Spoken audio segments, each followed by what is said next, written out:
So good evening, and thank you all for being here tonight to discuss parole in Maine and what it would look like to reinstate it. My name is Nicole Lund, and for those of you who weren't here last week for the presentation on mass incarceration, I'd like to briefly share with you why I care so much about prison reform. I have been both victim and offender. I am a survivor of violent crime and a person in recovery from opioid addiction. Through my lived experience, I became deeply aware of the flaws and injustices in our nation's carceral system. When I was a young adult, I faced a potential 15-year sentence in Massachusetts State Women's Prison, but the judge decided, instead of locking me up, he would grant me leniency. I served 2 years probation with mandatory outpatient drug treatment counseling. I was very lucky to not have served those 15 years inside a state prison, but I have many friends who are not so lucky. Some died while incarcerated, and some are still incarcerated. Many people are not given a second chance like I was, which is why I'm here tonight to talk about parole. We're going to start this talk by defining what parole actually is, because I've learned recently that a lot of people don't know. And often when people do, they assume it's something we have in Maine because it's such common sense that we would.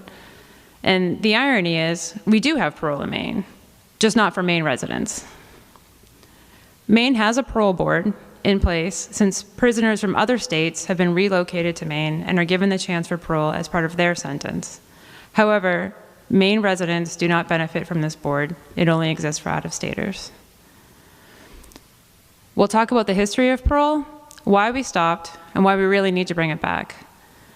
At the end of the presentation, we will open things up for discussion, questions, and answers. So let's start with some definitions. What is parole, and how is it different from probation? Probation is when part of a person's sentence is served in the community under supervision. Probation is built into the initial sentence. If you've heard of split sentencing, this is where probation comes into play. When somebody has been sentenced to 9 years, all but 5 suspended, they will serve 5 years in prison, and the remaining 4 are probation. During that probation period, they are under supervision in the community, and if they violate the terms of their probation, they will go back to prison to serve the remainder of their sentence. Parole is different. You have to earn parole. Parole refers to the supervised release of prisoners before the completion of their full sentence at the discretion of a parole board. Most people have heard the phrase 25 to life. That 25 years is the minimum amount of time incarcerated, and after 25 years has been served, the person can go before a parole board and plead their case as to why they deserve to be released back into the community. And even if they are granted parole and are released into the community, it would be under strict supervision with a set of guidelines they must adhere to. Otherwise, they'll be sent back to prison. So it was in the early 20th century when the Justice Department came up with this concept of discretionary parole. It was created to be used together with indeterminate sentencing. Judges sentence people to an indeterminate amount of time in prison, including a minimum and a maximum number of years. People became eligible for parole review when they reached the minimum of this range. And so why was parole started in the first place? Because everybody is different. And a judge at the time of sentencing has no way of knowing how long it will take a person to rehabilitate. Parole incentivizes good behavior, and if a person knows they have a chance at getting out, they're more willing to address their behaviors and take steps towards recovery. Prison populations were growing, creating a burden on the taxpayer, and we needed a way to manage this. It was realized at the time parole was created that it's unnecessary to keep somebody incarcerated past the point of them being a threat to society. People age out of crime. Parole also ensures a harsh, lengthy sentence cannot be used as cruel and unusual punishment. Because parole requires the individual to meet certain criteria, it helps facilitate successful reentry. If somebody has completed an educational or vocational training program, therapeutic treatments appropriate for their situation, and has acquired employment and stable housing, and has accountability check-ins post-release, they're much more likely to stay out of prison than if they're just thrown out in the streets with none of these things. So with all these benefits, why would we ever have gotten rid of parole? Well, in 1976, Maine abolished parole in an effort to elevate public perception of the criminal justice system. President Nixon had called for a war on drugs, and in the following decade, President Reagan continued and built upon Nixon's initiative, passing new policies based on fear-mongering and imagined threats to public safety. A nationwide push was made for harsher sentencing in what became known as truth in sentencing laws. Truth in sentencing laws severely limit or eliminate the ability of offenders to reduce their sentence through good behavior, parole, or earned good time. Nationally, we have seen a 500% increase in the prison population since this time, largely due to increased severity in sentencing. Even though crime rates are declining, prison populations are on the rise. Overcrowding in prisons has become a significant issue and raises safety concerns for the residents, as well as staff, and further inflates costs. There's no consistency in sentencing, and harsh sentences are being used as cruel and unusual punishment. The reason we started parole so long ago was to prevent exactly these issues. Abolishing parole led to a massive increase in the number of Mainers in prison, despite no increase in crime rates. An unprecedented expansion of life without parole sentences, racial disparity in sentencing. Although Black Americans make up only 13% of the total US population, they represent 40% of the US prison population. And there are no pathways for the Department of Corrections to recognize rehabilitation with appropriate and safe release dates prior to the conclusion of the sentence. This reform was so disastrous that the Department of Corrections argued for the reinstatement of parole soon after it was abolished. So after sentencing, a convicted person has only 1 year to file a post-conviction review. And as you can imagine, there's a lot of trauma for a person getting sentenced to prison. It's not a pleasant transition. So if the person isn't able to navigate this legal process and get themselves before a judge within that first year, then that's it. The only way they can proceed with any kind of appeal is if new evidence is presented and the incarcerated individual is somehow made aware of this new evidence. So given the rate at which felonies are exonerated, the estimated rate of wrongful convictions is 3.5%. So given the state of Maine's current prison population, that would mean well over 100 people are currently sitting in prison who have been wrongfully convicted and have no way to get a second look at their case. Under the bill being proposed, parole in Maine would look like this. After serving 1/3 of their sentence, or 5 full years, whichever is longer, any incarcerated adult in Maine would be eligible to apply for parole. These applications would be reviewed by a diverse board of professionals with experience in relevant fields. The parole board would then decide whether or not the applicant could re-enter their community under Maine Department of Corrections supervision. If denied, the parole board would set a time at which the applicant would be able to reapply with specific reasons for denial provided by the board. Parole offers a huge economic benefit for the taxpayers in our state. It costs taxpayers $78,000 to incarcerate a single individual in Maine for a single year. This means one person sentenced to life at 20 years old costs $3.9 million to incarcerate that one person for their life. Parole is estimated to cost only 10 to 12% of this amount. Harsher, longer sentences have a minimal effect on deterrence, while increasing the adverse psychological effects of incarceration. We talked about deterrence a bit last week. In order for something to be a deterrent, a person needs to know what the punishment is. Then they need to be able to rationally stop and think clearly that if they do this thing, then this punishment might happen. Anyone who is suffering from substance abuse disorder, about to commit an act of violence, is not thinking clearly. And given that young people are generally the ones to commit acts of violence, they are also the least likely to be aware of sentencing in their state. Parole actually lowers the rate of recidivism versus non-parole release by incentivizing participation in programs which are proven to reduce recidivism. Programs such as drug treatment counseling and education are crucial to a person's recovery and rehabilitation. 95% of people in prison will be released regardless of if they have proven they're ready to re-enter the community or not. Parole incentivizes engaging in programs that promote safe and effective reentry. There are multiple provisions that afford care, consideration, and protection to victims of crime, including but not limited to protection through individualized conditions, sensitive and trauma-informed notification of parole process, notification of rights and available support services, and choice in if, when, and how to participate in the process. Truth in sentencing and other tough-on-crime policies are often enacted in the name of crime victims. But the reality is, most victims of violence prefer that money is spent on violence prevention, not incarceration.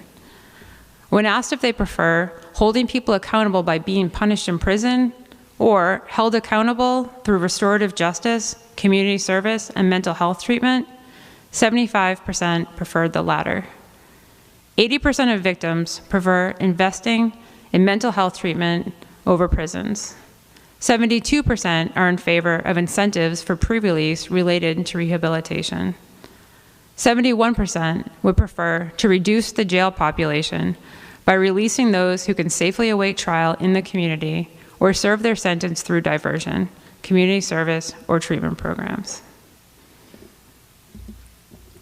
Parole offers taxpayer relief, better public safety, racial justice, and represents a belief in second chances and redemption.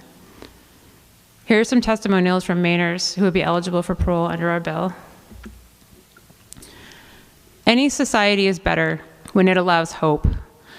Without this, it is easy for cycles of despair to set in. Therefore, creating sources of hope, motivation, and worth are vital aspects of a healthy community, vital for society as a whole, but also for the community of incarcerated people. While they may often be overlooked, people serving time in institutions are still a part of society. Providing opportunities for rehabilitated people to interact with and grow with regular communities could only lead to the betterment of both sides. Any improvement of our understanding of one another is a step in the right direction. That was from someone fortunate enough to be going home, a fortune sadly not shared with everyone incarcerated. The opportunity to be considered for parole would allow us to demonstrate to society and to those we harmed personally our ability to grow, change, offer healing, and become contributing members of society.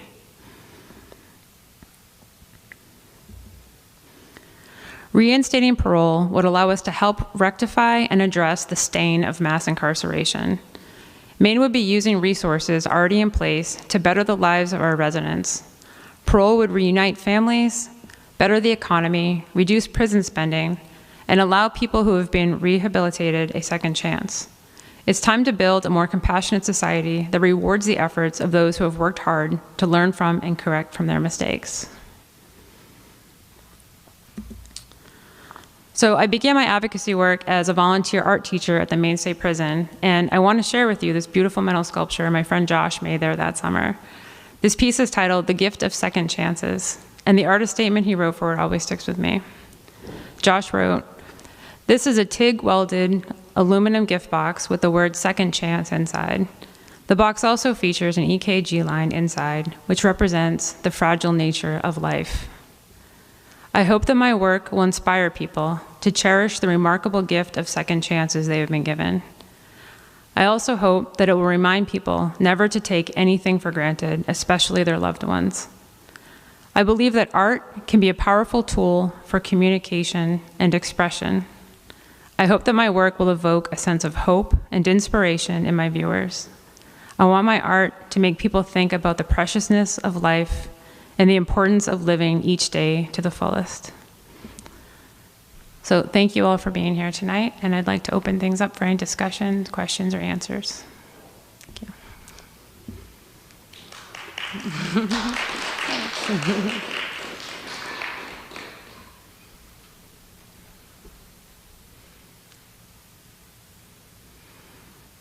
Did anyone have any questions? Mm-hmm.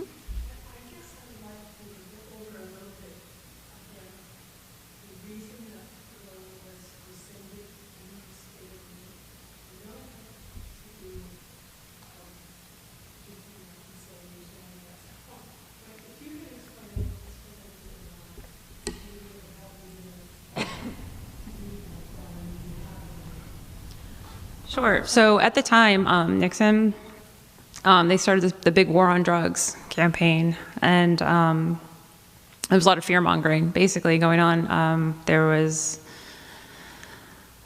there was a lot of inconsistent with drug sentencing. There was this whole fear of like the super predator, and it was a time when they started using prison as like a wedge issue in politics.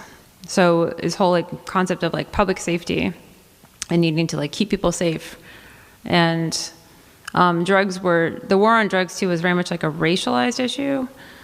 Even at the inconsistency in sentencing between like powdered cocaine and crack cocaine, I forget, it was like 100 times more like of a sentence. So like if you were caught with powdered cocaine, which was more expensive, it was considered like white people drugs basically, then it was a significantly less sentence than if you were caught with crack cocaine, which is less pure and cheaper, and was attributed to people of color.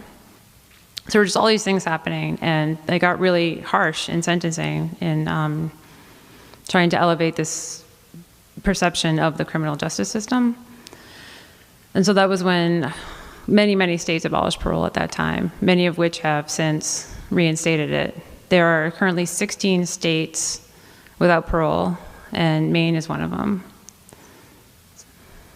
So did that answer your question? Mm-hmm.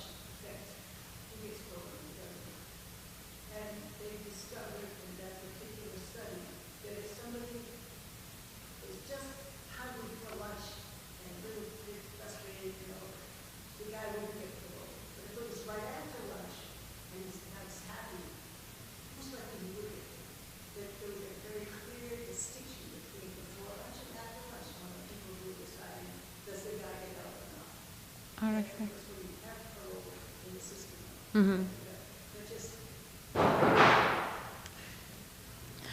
Well, so it's an interesting point you're bringing up, right? Because, I mean, you think about how people are treated in prison and the food, which is terrible, and they don't get enough of it, and all of these things. And, you know, they say they don't have solitary confinement, but the guys get locked in a lot of times for, you know, hours, and I mean, for solitary confinement amount numbers of times, and it really, really affects, you know, their mental health and how they're feeling. And even I know for myself, like talking to guys inside, like I can tell if they've been locked in all day or if they got to go to the gym that day and all these sorts of things. And like, you know, we put people in cages and treat them like wild animals, and then we wonder why they act like wild animals. But yeah, so that.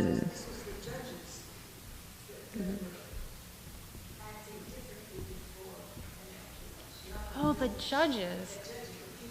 Oh, I didn't hear that. Yeah, in case people in the audience didn't hear, what Anstis is saying is that the parole board members were much more likely to parole someone after they'd had lunch than before they'd had lunch, which is kind of a commentary on the critical thinking of parole boards and whether or not, what exactly are they weighing in order to decide whether someone is ready for release or not.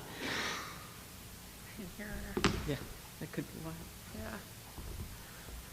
Oh yeah, I heard you wrong. I thought you were saying that the guys that were up for parole were more likely because they were like irritable or something when they went in front of the parole board. The judges, jeez.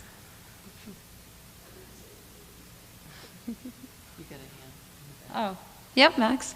Would it cost more or less to reinstate parole? Would it cost more to reinstate parole than Parole would cost significantly less than what we have now. It costs $78,000 a year to keep somebody locked up.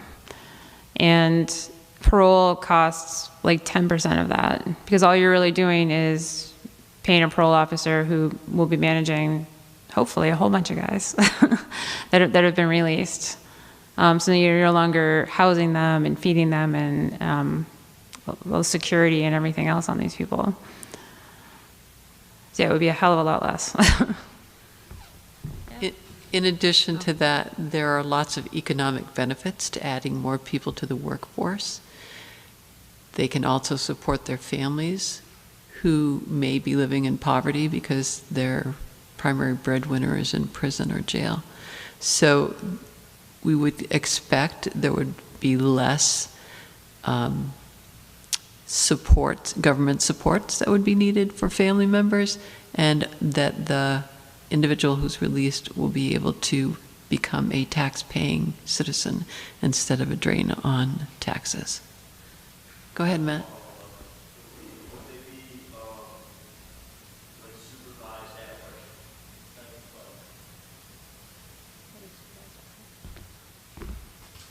Supervision is usually a weekly check-in and surprise visits to your home. So you have as many as 27 different conditions that you have to meet. You have to check in with your parole officer if you're in any way deviating from the schedule. You have to live in a house that has no alcohol or drugs on the premises. You have to be willing to have someone come in at any time and search your house for any kinds of things that are on the list that you're not supposed to have. Sometimes, depending on the charge, you may not have access to a computer. You have to go right home from work unless you have already cleared it with your parole or probation officer. You can't leave the state of Maine. Goes on and on and on. But so the supervision itself is usually a weekly check-in. Either you go to the office or they arrange some other way to do that. And you also may be required to take courses in the community. If you are a sex offender, you'll have to complete a sex offender course in the community. If you're someone with a domestic violence assault, you'll have to complete that course in the community. You may be required to take counseling. There's just a long list of things you may be required to do while you're out on probation or parole. Does that help? Yeah. Okay.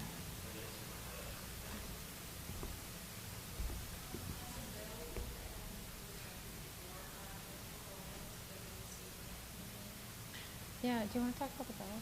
I'm going to talk about Nicole's trying to duck out on this one. Yes, there is a bill that's presented that we'll be submitting again in this legislative session. You can find it at parole4, the number 4, me.org online. And I just want to kind of give some perspective on this, because Nicole was kind enough to actually admit that she'd broken the law before. Is there anyone here who has never broken the law? Not gone over the speed limit, not maybe used something illegal, maybe shoplifted on a dare, something. Is there anyone who's never done any of those things?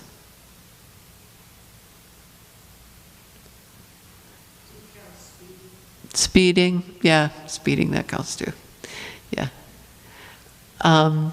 Okay, so generally we can say with pretty good surety that if you've reached the age of, say, 20, you've probably broken the law somewhere along the way.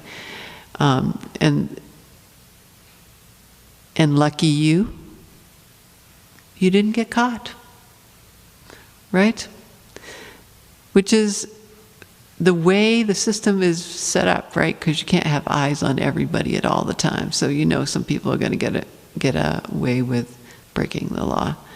and then some people are going to get caught. So what do you think would increase your chances of getting caught?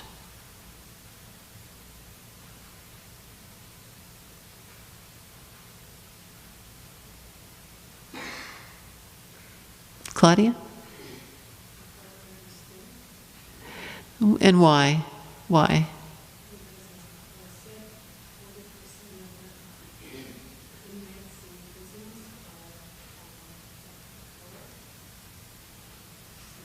But why is somebody of color getting caught more often than you are?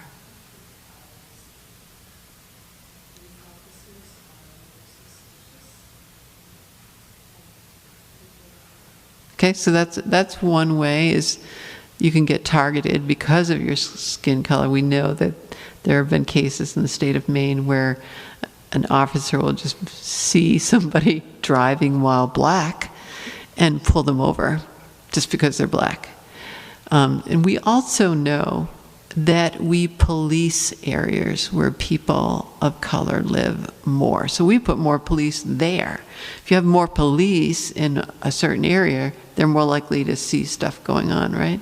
So even though people of color and people who are white both use drugs with the same frequency, you're 7 times more likely to get caught, prosecuted, and sentenced if you're black.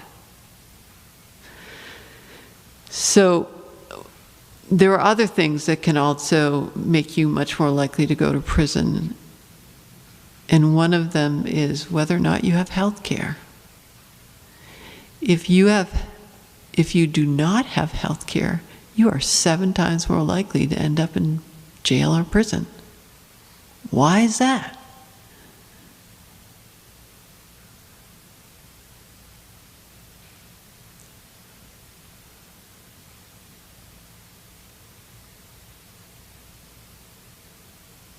I'm a teacher, I'm waiting for you to answer. Want to guess?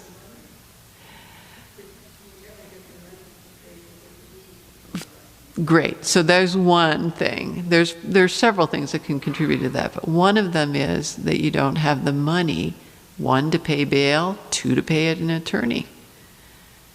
So people who have money can get a good attorney. People who don't have money, especially in Maine, not a good situation, because we do not have trained defense attorneys. We have a process called lawyer for the day, which means, you know, whoever the lawyer is that's assigned to be in court that day is the one who's going to convince you to plea deal, because there's not enough defense attorneys in the state of Maine. In fact, the Justice Department and the ACLU of Maine are suing the state of Maine because they don't meet their constitutional requirements for providing an attorney for people who are indigent. So that's going to not be in your favor, right? If you don't have the money to have an attorney and you don't have the money to pay bail, you're probably more likely to plea deal if you're stuck in jail because you don't have money for bail and you want to get out, so you might plea deal because it'll get you out a lot faster. And then you'll have a record, whether or not you did it. How about looking at the people who actually are incarcerated? What's the #1 crime that you'll go to prison for across the country?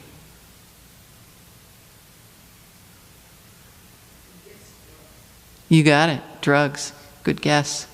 So drugs, if you have a substance use disorder and you need treatment, but you don't have health insurance. And why do people take drugs?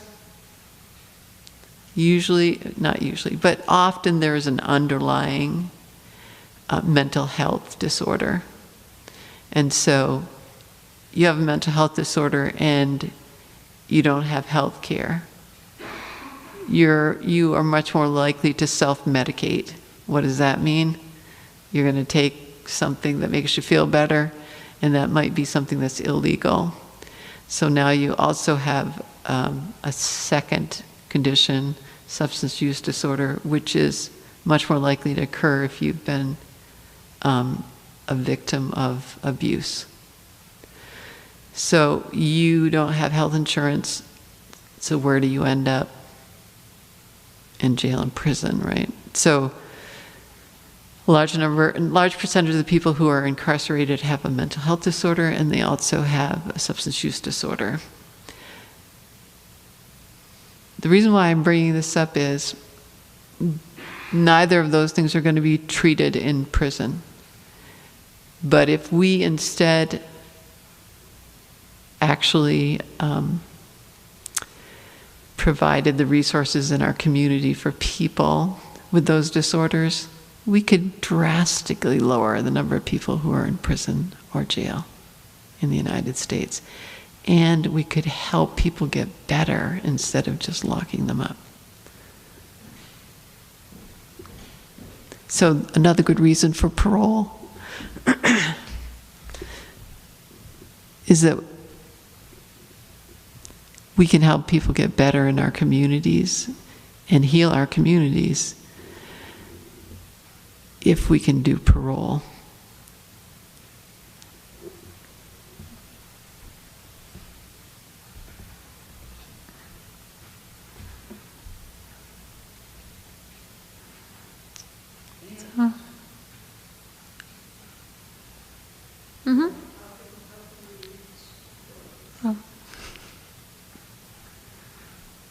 Okay, do you have a question?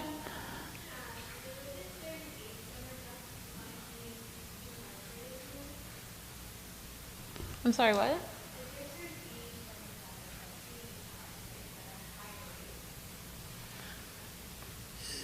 Yeah, so young people, and that's kind of one of the problems. So young people are more, they're more impulsive, and they end up getting these very long sentences. So we have a lot of young people that are getting incarcerated, so like under 25. And then they end up there, depending on what their charges were, until they're very old. And they never really had a chance to make an amends or grow up, basically. And where people do tend to age out of crime, it's a shame, because you have somebody who will, get like a really harsh sentence, somebody arrested at like 20, 21, get 50 years. I mean, it's not going to take 50 years for them to no longer be a threat to the community. Mm-hmm. Do you have a question?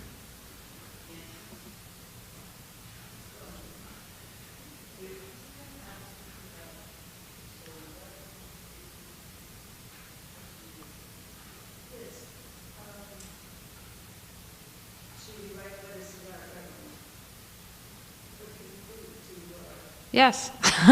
Yes, write letters to the government and to the representatives, and tell them that this is something that we want in our state. We want parole, we want supervised community confinement or something to get these people out of prison and back into the communities where they can get help and get treatment and be reunited with their families. Absolutely. And talk to people too. In those pamphlets that we handed out too, there's lots of resources and lots of information and websites and podcasts and books. And there's so much information out there that addresses these issues and talks about it. So you can educate yourself and educate your friends and family. Because I think prison was one of those things that people, like a lot of people just don't even think about it, right? And like prisons are designed that way for people to not think about them. They're always put in rural, like, back places where like you don't really drive by prisons, you don't see them very often, and people just don't think about them. And the way that the media portrays many people when they commit crimes, it's awful, and it's not really truthful to the situation. So I think people a lot of times are like, oh well, if they went to prison, they must have deserved it.